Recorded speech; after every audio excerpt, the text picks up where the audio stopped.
नमस्कार दोस्तों, स्वागत है आप सभी का हमारे चैनल भक्ति ज्ञान में। दोस्तों, आज मैं आपको ऋषि पंचमी व्रत की कथा सुना रहा हूँ।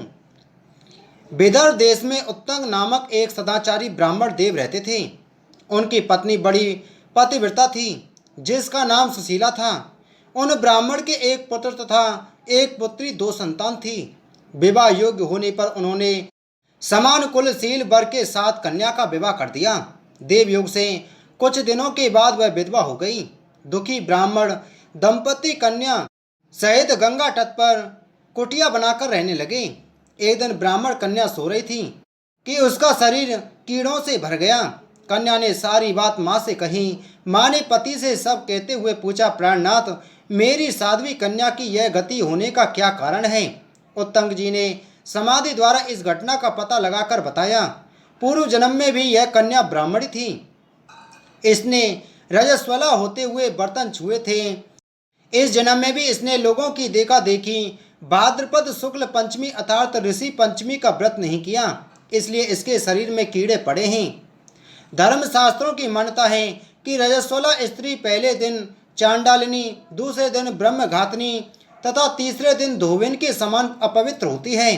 वह चौथे दिन स्नान करके शुद्ध होती है। यदि यह शुद्ध मन से अब भी ऋषि पंचमी का व्रत करे तो इसके सारे दुख दूर हो जाएंगे और अगले जन्म में अटल सौभाग्य प्राप्त करेगी। पिता की आज्ञा से पुत्री ने विधि पूर्वक ऋषि पंचमी का व्रत एवं पूजन किया।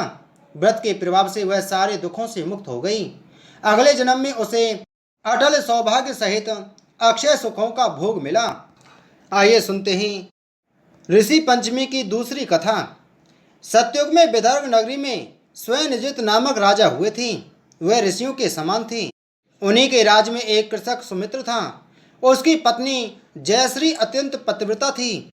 एक समय वर्षा ऋतु में जब उसकी पत्नी खेती के कामों में लगी हुई थी तो वह रजस्वला से हो गई। उसको रजस्वला होने का पता लग गया, फिर भी वह घर के कामों में लगी रही। कुछ समय बाद वह दोनों ही स्त्री पुरुष अपनी अपनी आयु भोगकर मृत्यु को प्राप्त हुए।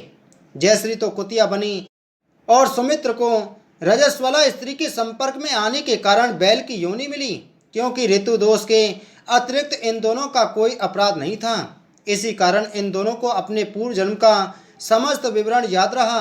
वे दोनों कुतिया और बैल के रूप में उसी नगर में अपने बेटे सुचित्र के यहाँ रहने लगे। धर्मात्मा सुचित्र अपने अतिथियों का पूर्ण सत्कार करता था। अपने पिता के श्राद्ध के दिन उसने अपने घर ब्राह्मणों को भोजन के लिए नाना प्रकार के भोजन बनवाए। जब उसकी स्त्री किसी काम के लिए रसोई के बाहर गई हुई थी तो एक सर्प ने रसोई की खीर के बर्तन में विष वमन कर दिया। कुतिया के रूप में सुचित्र की माँ कुछ दूर से सब देख रही थी। पुत्र की बहू के आने पर उसने पुत्र को ब्रह्म हत्या के पाप से बचाने के लिए उस बर्तन में मुंह डाल दिया। सुचित्र की पत्नी चंद्रवती से कुतिया का यह कृत्य देखा ना गया और उसने चूल्हे में से जलती लकड़ी निकालकर कुतिया को मारी। बेचारी कुतिया मार खाकर इधर उधर भागने लगी। चौके में जो झूठन आदि बची रहती थी वह सब सुचित्र की बहू उस कुतिया को डाल देती थी, लेकिन क्रोध के कारण उसने वह भी बाहर फेंकवा दी। सब खाने का सामान फेंकवाकर बर्तन साफ करके दोबारा खाना बनाकर ब्राह्मणों को खिलाया। रात्रि के समय भूख से व्याकुल होकर वह कुतिया बैल के रूप में रह रहे अपने पूर्व पति के पास आकर बोली, हे स्वामी, आज तो मैं भूख से मरी जा रही हूँ। वैसे तो मेरा पुत्र मुझे रोज खाने को देता था, लेकिन आज मुझे कुछ नहीं मिला। सांप के विष वाले खीर के बर्तन को अनेक ब्रह्म हत्या के भय से छूकर उनके ना खाने योग्य कर दिया था। इसी कारण उसकी बहू ने मुझे मारा और खाने को कुछ भी नहीं दिया। तब वह बैल बोला, हे भद्रे, तेरे पापों के कारण तो मैं भी इस योनि में आ पड़ा हूँ और आज बोझा ढोते ढोते मेरी कमर टूट गई है। आज मैं भी खेत में दिन भर हल में जुता रहा। मेरे पुत्र ने आज मुझे भी भोजन नहीं दिया और मुझे मारा भी बहुत। मुझे इस प्रकार कष्ट देकर उसने इस श्राद्ध को निष्फल कर दिया। अपने माता पिता की इन बातों को सुचित्र सुन रहा था। उसने उसी समय दोनों को भरपेट भोजन कराया और फिर उनके दुख से दुखी होकर वन की ओर चल दिया। वन में जाकर ऋषियों से पूछा कि मेरे माता पिता किन कर्मों के कारण इन नीची योनियों को प्राप्त हुए हैं और अब किस प्रकार से इनको छुटकारा मिल सकता है। तब सर्वतमा ऋषि बोले, तुम इनकी मुक्ति के लिए पत्नी सहित ऋषि पंचमी का व्रत धारण करो तथा उसका फल अपने माता पिता को दे दो। भाद्रपद महीने की शुक्ल पंचमी को मुख शुद्ध करके माद्या में नदी के पवित्र जल में स्नान करना और नए रेशमी कपड़े पहनकर अरुंधति सहित सप्त ऋषियों का पूजन करना। इतना सुनकर सुचित्र अपने घर लौटाया और अपनी पत्नी सहित विधि विधान से पूजन कर व्रत किया।